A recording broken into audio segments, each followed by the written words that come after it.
Greater Hyderabad municipal corporation ఈ ఏడాదికి భారీ ఆదాయమే టార్గెట్ గా పెట్టుకుంది. గత ఏడాది రికార్డు స్థాయిలో ప్రాపర్టీ ట్యాక్స్ కలెక్ట్ చేసినటువంటి బల్దియా ఈ ఏడాది 3,000 కోట్లు వసూలు చేసేలా ప్లాన్ చేస్తుంది. కలెక్షన్ల కోసం జీహెచ్ఎంసీ ఇంతకీ ఏం చేయబోతుంది?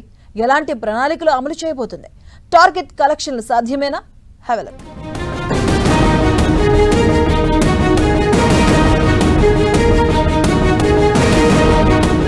ఆర్థిక కష్టాల నుంచి గట్టెక్కేందుకు జీహెచ్ఎంసీ ప్రణాళికలు సిద్ధం చేస్తోంది. ఇప్పటి వరకు జీహెచ్ఎంసీ చేపట్టిన రోడ్డు నాలా ప్రాజెక్టుల కోసం దాదాపు 6,300 కోట్ల వరకు అప్పులు చేసింది. వాటికి చెల్లించే వడ్డీనే రోజుకు 1,500,000 వరకు ఉంటుంది. దీంతో తమకు వచ్చే ఆదాయంపై ఫోకస్ పెట్టింది గ్రేటర్ హైదరాబాద్ మున్సిపల్ కార్పొరేషన్. ఇందులో ముఖ్యంగా ఆస్తి పన్నును పూర్తి స్థాయిలో రాబట్టడంపై దృష్టి సారించారు అధికారులు. హైదరాబాద్లోని ఆస్తుల్లో చాలా వరకు పూర్తి స్థాయిలో పన్నులు చెల్లించడం లేదని అధికారులు భావిస్తున్నారు.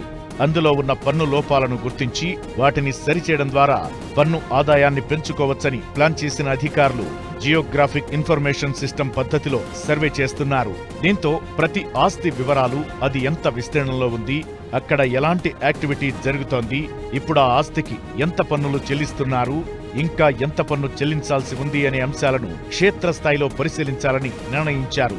అందులో భాగంగా ఇప్పటి వరకు అలాంటి 9 లక్షల ఆస్తులను జీఐఎస్ మ్యాపింగ్లోకి తెచ్చారు అధికారులు.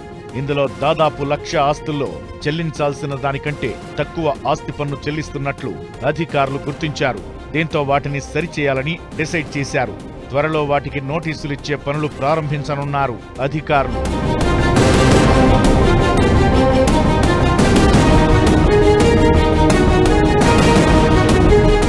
ఇక ఈ ఏడాది జీఐఎస్ సర్వేను పూర్తి చేసి దాదాపు 1,000 కోట్ల వరకు ఆస్తి పన్నులు పెంచుకోవడానికి ప్లాన్ చేస్తోంది బల్దియా.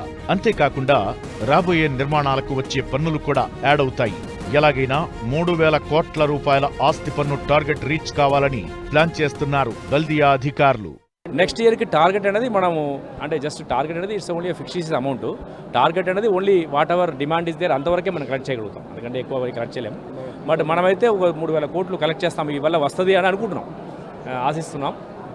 సో మీరు ఎంత కట్టినా అంత డబ్బును కూడా మీకోసమే మంచిగా ఖర్చు పెడతాం, ఎఫిషియెంట్గా ఖర్చు పెడతాం. Will ensure that every penny is utilize for you. అప్పుల్లో నుంచి బల్దియా బయటపడాలంటే ఆదాయం పెంచుకోవడమే మార్గం కావడంతో అందుకు తగ్గట్లుగా అధికారులు ప్లాన్ చేస్తున్నారు. గతేడాది 2,000 కోట్ల రూపాయల మార్క్ క్రాస్ చేసిన జీహెచ్ఎంసీ ఈ ఏడాది 3,000 కోట్ల టార్గెట్ రీచ్ అవుతుందా అనేది వేచి చూడాలి.